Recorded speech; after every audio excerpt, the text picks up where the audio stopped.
Ganito pala tratuhin ni Boy Tapang si Cherry White. Pinagpepiestahan nga ngayon ng maraming netizen ang batuan ng mga nasalita at sisi ng dating couple vlogger na sina Cherry White at Boy Tapang.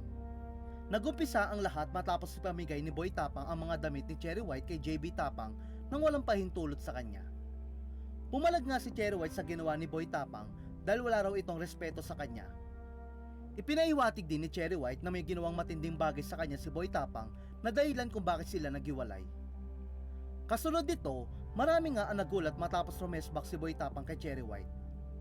Ayon kay Boy Tapang, pinili raw niyang manahimik at maging kalmado sa kabila ng nangyari sa kanila ni Cherry White dahil nire-respeto umano niya ang kanilang dating relasyon. Pero dahil ngayon na nahuhulog na raw siyang masama at walang respeto, hindi na raw niya kayang magtimpi pa. Giit pa ni Boy Tapang, kailanman ay hindi raw siya nawala ng respeto sa isang tao. Buwelta pa niya kay Cherry White, bago raw ito mangingin ng respeto mula sa iba, respetuhin daw muna nito ang kanyang sarili. Samantala, matapos nga siyang patutsyadaan ni Boy Tapang, agad naman nagsalita si Cherry White. Isiniwalat ni Cherry White kung paano siya tratuhin ni Boy Tapang. Ayon pa sa kanya, hinusgahan umano ni Boy Tapang ang kanyang past. Hindi rin umano pure ang pagmamahal ni Boy Tapang sa kanya.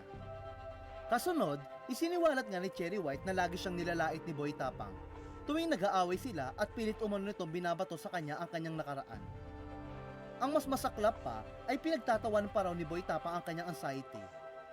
Pag-amin pa ni Cherry, hindi na niya matiis ang ugali ni Boy Tapang.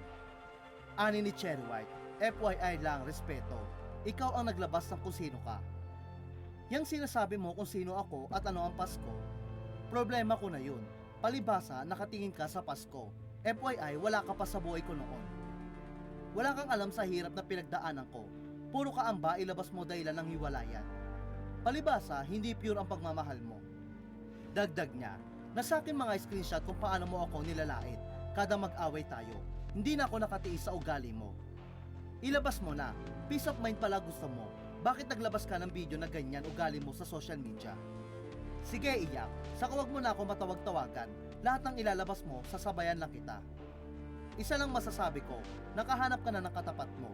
Kung ano man pinagdaanan kong hirap noon, labas ka na doon. Pinagtatawanan mo pa ang anxiety ko noon. Ha sige, ngayon mo pagtawanan.